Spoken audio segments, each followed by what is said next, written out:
आज इंग्लिश से रिलेटेड कुछ प्रॉब्लम्स हम लोग समझते हैं कि क्यों हम लोग अंग्रेजी नहीं सीख पा रहे हैं, है ना। ऐसा होता है बहुत बार, आप लोग काफ़ी सारी कोचिंग क्लासेस ज्वाइन करते हैं, पैसा लगाते हैं, 3 महीने सीखते हैं, फिर वापस से वही की वही स्थिति हो जाती है। ऐसा क्यों हो रहा है? देखिए, सबसे पहले समझना ये कि इंग्लिश की जरूरत पड़ती किन लोगों को। आजकल बहुत सारे लोगों को देखा होगा, अरे अंग्रेजी सीख के करेंगे क्या, है ना। होता है ना, ऐसे दिमाग में आता है लोगों को। आप अगर कहीं अंग्रेजी सीखने जा रहे हो, इंग्लिश सीखने जा रहे हो, तो लोग आपसे कहेंगे कि क्यों इंग्लिश सीखने जा रहे हो। अच्छा, 2-4 दिन बाद बोलेंगे इंग्लिश में बात कर पाते हैं। अच्छा ठीक है, बात कर पा रहे नहीं कर पा रहे कोई बात नहीं। फिर बोलेंगे अरे ये तो बड़ा इंग्लिश में अगर आप बात करने लग जाओगे ना, तो बोलेंगे देखो अंग्रेजी झाड़ रहा है, उसको तो बड़ी इंग्लिश आ रही है। लोग मजे भी लेते हैं आपके, है ना। होता ही नहीं होता ऐसा। और जब आप अंग्रेजी सीख जाओ तब आपसे पूछेंगे कि यार आपने अंग्रेजी कैसे सीखी। अब सबसे बड़ी प्रॉब्लम क्या आती है इंग्लिश सीखने में, हमको शुरुआत से ऐसा बोला गया है कि whatever we have been taught in our school time, in college time, it was total theoretical. हमने जो भी चीज़ें पढ़ी सारी theoretical पढ़ी। हमने इंग्लिश भी सीखी तो एज अ सब्जेक्ट सीखी, हमने लैंग्वेज के जैसे अंग्रेजी कभी नहीं सीखी। हम लोग क्या करते थे, अंग्रेजी के नाम पर हम लोगों ने निबंध सीखे लिखना, निबंध लिखना, वंडर ऑफ साइंस, उसी से काम चला रहे हैं। एप्लीकेशंस लिख ली, उसके बाद में आपने डूअर्स डायरेक्टेड कर लिए, आपको बोल दिया कि चलो ये अफर्मेटिव है उसको नेगेटिव में कन्वर्ट करो, प्रेजेंट इंडेफिनिट का है तो उसका पैसिव वॉइस बना दो, यही सब चीज़ें होती थी। फिर दूसरी सबसे बड़ी दिक्कत क्या रही कि we always try to translate Hindi to English. हमारी हमेशा से एक सोच रही कि हम लोग पहले हिंदी में सोचेंगे फिर अंग्रेजी में ट्रांसलेट करेंगे। अब ये प्रॉब्लम सबसे बड़ी प्रॉब्लम क्यों होती है, क्योंकि we can not translate more than 25%, हम 25% से ज़्यादा ट्रांसलेट कर ही नहीं सकते। क्यों? क्योंकि अंग्रेजी भाषा और हिंदी भाषा दोनों अलग अलग भाषा है। अगर मैं ऐसा बोलता हूँ ऊंट के मुंह में जीरा, ठीक है ना, तो इसको अगर मुझे इंग्लिश में बोलना है तो मैं बोलूँगा a drop in the ocean. अब आपके मन में एक सवाल आ रहा है कि सर यहाँ तो ऊंट के मुंह में जीरे की बात हो रही थी और यहाँ पर आप बोल रहे हैं a drop in the ocean, यहाँ पर समुद्र की बात कर रहे हो। तो मैं यहाँ कर क्या रहा हूँ, मैं यहाँ पर तुलना कर रहा हूँ। आई एम कंपेयरिंग कि हिंदी के जो वर्ड्स होते हैं उनको अंग्रेजी में ट्रांसलेट हमेशा नहीं किया जा सकता। मैंने बोला अरे बाप रे, तो बाप तो फादर होते हैं, तो आप ऐसा थोड़ी कहेंगे कि ओ माय फादर, आप क्या कहेंगे ओ माय गॉश। अब ओ माय गॉश मुझे पता ही नहीं। और फ्लुएंसी मेंटेन भी क्यों नहीं हो पाती, फ्लुएंसी मेंटेन भी इसलिए नहीं हो पा रही है because we are taking 5 to 6 seconds in translating. 5 से 6 सेकेंड तो हम लोग ट्रांसलेट करने में लगा रहे हैं। What we are doing, first we are thinking Hindi to English, then what is happening, then it is coming to our tongue. सोचने के बाद में यहाँ पर आ रहा है और फिर बोल रहे हैं।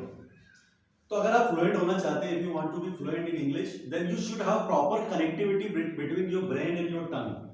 आपके दिमाग और आपकी जबान में जब तक प्रॉपर कनेक्टिविटी नहीं होगी तब तक आप लोग फ्लुएंट नहीं हो पाएंगे अंग्रेजी में, ठीक है। बहुत बार ऐसा होता है कि अगर आपसे कोई फोन पर बात कर रहा है और सामने वाला या सामने वाली जब इंग्लिश में बात कर रही है तब आप उसका जवाब यस या नो के अलावा कुछ दे ही नहीं पाते।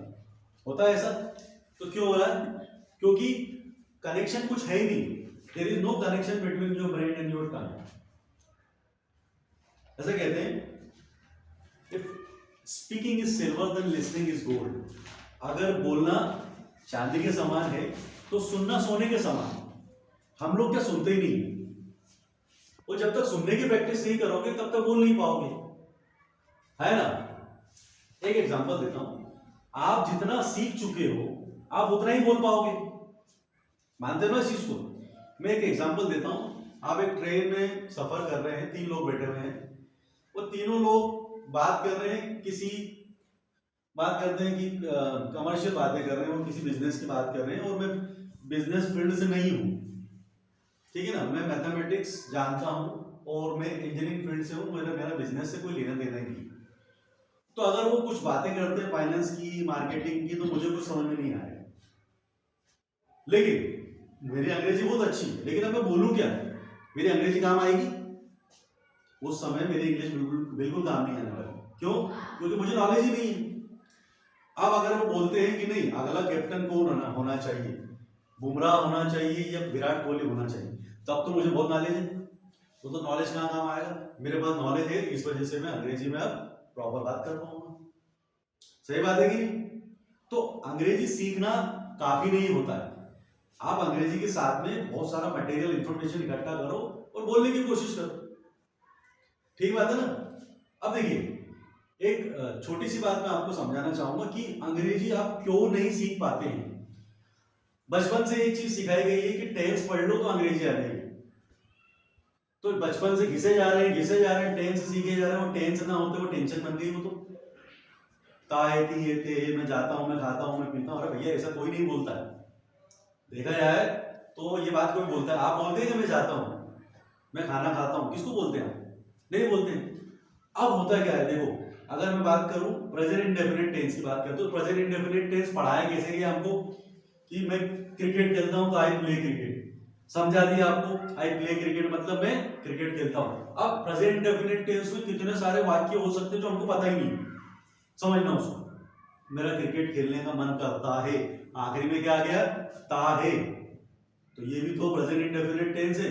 तो मन करता है कि अंग्रेजी मुझे पता ही नहीं, तो I feel like playing cricket. मेरा समोसा खाने का मन करता है, I feel like having a samosa. मुझे पता ही नहीं कि फील लाइक का यूज भी करते हैं। तुम हंसते रहते हो, आखिरी में क्या आ गया? हंसते रहते हो। आगे भी ते हो, मतलब ये भी तो प्रेजेंट इंडेफिनिट टेंस है। तो आप इसको कैसे बनाएंगे? पता ही नहीं। तो यू कीप ऑन लाफिंग, क्या होगा? यू कीप लाफिंग या यू कीप ऑन लाफिंग। ठीक है, मैं तुम्हें जाते हुए देखता हूं। अब मैं तुम्हें जाते हुए देखता हूं कि अंग्रेजी नहीं पता, क्योंकि हमको तो वही पढ़ाया गया, मैं क्रिकेट खेलता हूं, मैं गाना गाता हूं। आई सी यू गोइंग, मैं आपको जाते हुए देखता हूं, आई सी यू गोइंग, है ना? अब चलिए, ये तो हो गया। अब एक सेंटेंस ऐसा है जिसको बनाने में लोग गड़बड़ करेंगे, करेक्ट करेंगे। मैंने ऐसा बोला, मैं खाना खाता तो हूं। आपकी हालत बहुत दुबली पतली है और आपसे कोई पूछता है कि तुम खाना खाते हो, तो आप क्या बोलेंगे? अरे मैं खाना खाता तो हूं। क्यों? तुम पढ़ाई करते हो? मैं पढ़ाई करता तो हूं। अब मैं पढ़ाई करता तो हूं की अंग्रेजी क्या होगी? मैं पढ़ाई करता हूं तो आई स्टडी, लेकिन मैं पढ़ाई करता तो हूं तो क्या हो जाएगा? I do study. तो ये प्रेजेंट इंडेफिनिट टेंस में ऐसे 50 सेंटेंस बन गए जो हमको पता ही नहीं, और हम कहाँ अटके हुए हैं अभी तक? मैं वही अटका हुआ हूं कि मैं क्रिकेट खेलता हूं, मैं गाना गाता हूं। मैं गाना नहीं गाता हूं, क्या तुम गाना गाते हो? ठीक, तो ऐसी बहुत सारी परेशानियां हम लोग फेस करेंगे जब हम लोग इंग्लिश को सीखेंगे। तो सीखना कैसे है? अब आपको हर चीज में स्पेशलिस्ट होना पड़ेगा। ऐसा कहते हैं, a specialist is one who knows more and more about less and less.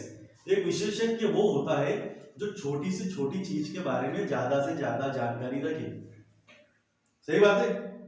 अगर आज हम लोग सचिन तेंदुलकर का नाम लेते हैं, तो सचिन तेंदुलकर का नाम लेते से ही दिमाग में क्या आता है? बैटिंग, शानदार बैटिंग करता है। जैसे बुमराह का नाम आता है तो क्या बोलते हैं? बॉलिंग। सही बात है। नयन मोंगिया का नाम आता है तो सोचने में आता है यार वो तो कौन, नयन मोंगिया कौन था? पुराना टाइम का क्रिकेटर था जो ना तो ढंग से बैटिंग करता था, ना कीपिंग करता था, ना बॉलिंग आती थी। तो इसका मतलब ये है कि अगर आप स्पेशलिस्ट बन जाओगे, मतलब ये स्पेशलिस्ट बनने का जो बोलते हैं ना कि इसके पीछे क्या राज होता है स्पेशलिस्ट बनने के लिए, छोटी से छोटी चीजों को आपको अच्छे से समझना पड़ेगा, जब जाके आप स्पेशलिस्ट हो पाएंगे। आया समझ में? अब रही बात ये, मैं जैसे आप लोगों को पैसिव वॉइस भी पढ़ा रहा हूं, आप एक सवाल किसी से भी पूछ लीजिएगा, चाहे उसने एमबीए किया हो, चाहे उसने बीई करी हो, चाहे किसी भी डिग्री में रहा हो, मैं गारंटी से कहता हूं 95% लोग इस सवाल का जवाब दे ही नहीं पाएंगे, और उससे पता चल जाएगा कि इनकी अंग्रेजी में हालत क्या है। सवाल है कि मुझे पढ़ाया जा रहा है। क्या सवाल है? मुझे पढ़ाया जा रहा है। 95% लोग, 95% में गारंटी देता हूं इसका जवाब नहीं जानते हैं। मुझे पढ़ाया जा रहा है, दिमाग में दो चीजें आ रही है, आई एम स्टडिंग या I am reading. I am studying का मतलब होता है मैं पढ़ा रहा हूं, और आई एम रीडिंग का मतलब होता है मैं पढ़ रहा हूं। लेकिन मुझे पढ़ाया जा रहा है कि अंग्रेजी क्या होगी किसी को नहीं पता है। तो उसके लिए कहा जाता है आई एम बीइंग टॉट। क्या बोलेंगे? आई एम बीइंग टॉट, मुझे पढ़ाया जा रहा है। आया समझ में? अब क्या होता है, अभी मैं बात कर रहा था प्रेजेंट इंडेफिनिट की, जो उसमें और कितना कंफ्यूजन होता है। अब समझना, मैंने बोला मैं तुम्हें हंसाता हूं, मैं तुम्हें हंसाता हूं, लोग क्या बोलेंगे? I love you. अरे भैया ऐसा कोई सेंटेंस नहीं होता, आई लव यू नहीं होता है, आपने तो जुगाड़ बना दी। अब क्या बोला? I make you love. क्या बोलेंगे? आई मेक यू लव, है ना? मेरा काम करवा दो यार, मेरा काम करवा दो। अब इसकी इंग्लिश कहां से लाए? सो गेट माई वर्क डन। क्या बोलेंगे? गेट माई वर्क डन, मेरा काम करवा दो। अब क्या होता है, अंग्रेजी सीख तो ली आपने, लिखना वगैरह सब कुछ सीख लिया, अब इसको आपको डेली रूटीन में यूज करना है। और बोलना कैसा है? क्वालिटी के साथ में बोलना है। तो क्वालिटी के साथ में बोलने के लिए आपको किसकी जरूरत पड़ेगी? आपको पड़ेगी जरूरत एक्सप्रेशंस की। किसकी जरूरत पड़ने वाली है? एक्सप्रेशंस की। अब बोले एक्सप्रेशंस क्या होते हैं? तो एक्टिंग देखी होगी आप लोगों ने, अगर कोई एक्टिंग करता है तो चेहरे पे एक्सप्रेशन जब आते हैं तो एक्टिंग बड़ी खूबसूरत लगती है, लगती कि लगती? हाँ है ना? शाहरुख खान जब एक्टिंग करता है तो जब वो रोमांस कर रहा है तो उसके चेहरे पे रोमांस दिखेगा, जब वो सैड है तो उसके चेहरे पे सैडनेस दिखेगी, जब वो मस्ती कर रहा है तो चेहरे पे मस्ती दिखेगी। तो ये एक्सप्रेशंस होते हैं जो कि चीजों को खूबसूरत बना देते हैं। सेम बात इधर आती है इंग्लिश में। एक्सप्रेशंस वो होते हैं, expressions are those words, expressions are those thing which make your language beautiful and easy। Expression वो चीजें होती है, वो शब्द होते हैं, वो वाक्य होते हैं जो आपके इंग्लिश को खूबसूरत बनाते हैं और आसान बनाते हैं। कैसे? कुछ एग्जांपल मैं देना चाहूंगा आप लोगों को एक्सप्रेशन के द्वारा, ठीक है? अब मैंने आपसे बोला यार तुम तो ईद के चांद हो गए हो, आजकल दिखाई नहीं देते। अब ईद का चांद इंग्लिश में बोलना है तो आप कैसे बोलोगे? यू हैव बिकम अ चांद ऑफ ईद, ऐसा तो नहीं बोलोगे। सिंपल सा वर्ड है, आप बोलेंगे लॉन्ग टाइम नो सी। क्या बोलेंगे? लॉन्ग टाइम नो सी। इतने से शब्द में क्या हुआ? इतनी बड़ी बात कह दी हमने, है ना? बोल देंगे आजकल शॉर्ट में कहा जाता है लॉन्ग टाइम। लॉन्ग टाइम का मतलब क्या है? लॉन्ग टाइम का मतलब नहीं लंबा समय नहीं, मतलब काफी समय हो गया है आपसे मुलाकात नहीं है। और हम हिंदी में क्या बोलते हैं? हम हिंदी में बोलते हैं कि आप तो ईद का चांद हो गए, बोलते कि नहीं बोलते सर? एक देखो एक वाक्य और होता है, हम मैंने बोल दिया मजबूरी का नाम महात्मा गांधी। अब ये वजह अगर अंग्रेजी में बना रहे हो तो महात्मा गांधी आना ही चाहिए, ऐसा कुछ है क्या? कंपल्सन है? कंपल्सन से याद आया, कंपल्शन हैज नो अल्टरनेटिव। मजबूरी का नाम महात्मा गांधी को मुझे अंग्रेजी में बोलना है तो मैं बोलूंगा कंपल्शन हैज नो अल्टरनेटिव। इसका मतलब ये है कि जब मजबूरी होती है तो विकल्प नहीं होते। मजबूरी का नाम महात्मा गांधी, एक्चुअली मजबूरी का नाम महात्मा गांधी नहीं है, मजबूती का नाम महात्मा गांधी। महात्मा गांधी जी अपने आप में काफी मजबूत थे, जब तो वो स्वतंत्रता संग्राम में अंग्रेजों से लड़ गए। ठीक है, बात चल रही है एक्सप्रेशंस की। अब एक्सप्रेशंस में क्या क्या चीज आ जाती है? एक्सप्रेशंस में देखो मॉडर्न वर्ड्स आ जाते हैं, एक्सप्रेशंस के अंदर आपके इडियम फ्रेजेस आ जाते हैं, एक्सप्रेशन में बहुत सारी चीजें आ जाती है। अब जैसे मैंने आपसे कहा कि क्या करना है, देखो बुरी नजर मत लगाओ, मुझ पर बुरी नजर मत डालो, बुरी नजर मत लगाओ। अब बुरी नजर मत लगाओ तो लगाने की अंग्रेजी क्या अप्लाई वगैरह कुछ तो भी जुगाड़ करके बोलना है। आपको क्या बोलना है? Don't cast an evil eye, don't cast an evil eye. मैं कहता हूं आपको अंग्रेजी सिखाई जा रही है तो आप इस अंग्रेजी का ज्यादा से ज्यादा फायदा उठाओ, इस इंग्लिश क्लास का ज्यादा से ज्यादा फायदा उठाओ। अब ज्यादा से ज्यादा फायदा उठाने की इंग्लिश कहां से लाओगे? है ना, उठाने की अंग्रेजी लिफ्ट होती है ना, उठाना तो लिफ्ट होता है, तो लिफ्ट करोगे नहीं, इसके लिए आप क्या बोलोगे? Make the most of this opportunity, make the most of this class. Make the most का मतलब होता है किसी भी चीज का ज्यादा से ज्यादा फायदा उठाना, ठीक है ना। मैंने बोला एक काम करो यार, मार्कर नहीं, इससे काम चला लो। किससे काम चला लो? चौक से काम चलाओ। मार्कर नहीं है मेरे पास में, आप क्या बोलेंगे? सर एक काम करो, चौक से काम चला लो। तो चौक से काम चलाने की इंग्लिश क्या होगी? Get on with this chalk, get on with this chalk. 10 रुपए से काम चला लो, get on with this 10 rupees. इस क्लास से काम चला लो, get on with this class. मुझ पे तरस खाओ, मुझ पे तरस खाओ, खाने की अंग्रेजी क्या होती है? क्या होती है? ईट होती। तो ईट तरस बोलूंगा मैं, ऐसा बोलूं ईट तरस नहीं, तो क्या बोलना चाहिए मुझे? मुझे बोलना चाहिए please go easy on me, go easy on me, go easy on someone का मतलब है किसी पर तरस खाओ यार, किसी पर तरस खाओ, मुझ पर तरस खाओ तो क्या हो जाएगा, गो इजी ऑन मी। अंग्रेजी में तरस खाओ भैया, इतनी गलत अंग्रेजी मत बोला करो, तो क्या होगा, go easy on English language, इस क्लास पर तरस खाओ भैया, चुप रहो, go easy on this class. आ रहा समझ में? एक्सप्रेशंस क्या होते हैं समझ में आ रहा है? एक्सप्रेशंस जब यूज करना चालू करोगे आप अपने डेली रूटीन लाइफ में, तब आप क्या करोगे, आप बहुत इंप्रेसिव इंग्लिश बोलोगे, ठीक है ना। अब क्या होता है, सीखना, सारी चीजें सीखना। अब जो चीजें सीख रहे हो अगर उसको आप सही तरीके से यूटिलाइज न कर पाओ तो उसका कोई मतलब है क्या? जैसे कि एक बात कहता हूं, it is not enough to have great qualities, you should have, you must have management of that. सिर्फ गुणों का होना ही पर्याप्त नहीं होता है, उसका प्रबंधन आप कितना अच्छा करते हैं वो जरूरी है। कैसे? मान के चलो आप बहुत अच्छा गाना गाते हैं, आप बहुत अच्छा क्रिकेट खेलते हो, ठीक है ना, आप गाना बहुत अच्छा गाते हो, आपको ओपनिंग करवा दूं मैं, क्या होगा, क्रिकेट तो खेलना नहीं आता, मुंह पे बॉल लगेगी, मुंह टूट जाएगा। आप क्रिकेट बड़ा अच्छा खेलते हैं, आपको स्टेज पे जाके पहुंचा दिया, बोले जाओ इंडियन आइडल के लिए गाना गाओ, गाना आता है नहीं, इंसल्टिंग फील करेंगे। तो मेरा कहने का मतलब है कि क्वालिटी तो सब में होती है, लेकिन वो क्वालिटी को सही जगह कहाँ यूज करना है उसका मैनेजमेंट होना चाहिए। अंग्रेजी सब सीखते हैं, अंग्रेजी सब सीखते हैं, कोई अच्छे से क्यों सीख जाता है, क्योंकि आपने जो चीजें सीखी है उसको आप सही जगह यूटिलाइज अगर कर पाओ तो मजा है। सही बात है कि नहीं? क्या चलेगा भैया, क्या चलेगा, क्या चलेगा कि चलने के लिए तो वॉक होता है, क्या चलेगा। मैंने बोला आप मेरे घर में आए तो मैंने पूछा आपसे क्यों, क्या चलेगा, चाय चलेगी, कॉफी चलेगी, so what will do, tea और कॉफी, व्हाट विल डू का मतलब होता है क्या चलेगा। हम लोग क्या बोलते हैं, what would you like to have, इतना बोलने की जरूरत नहीं, आप क्या बोलो, व्हाट विल डू, टी और कॉफी। आप क्या बोलेंगे, सर वो ठंडे, टी विल डू, चाय चलेगी। ये सब एक्सप्रेशंस है, ठीक है ना। जब आप एक्सप्रेशन सीख जाओगे तब इसको आप अपने प्रेजेंटेशंस में यूज करो, आपके डिस्कशन में यूज करो, आप जो पब्लिक स्पीकिंग करते हो उसमें यूज करो, आप एक्सप्रेशंस का यूज जब मॉक इंटरव्यूज होंगे तब उसमें इस्तेमाल करो।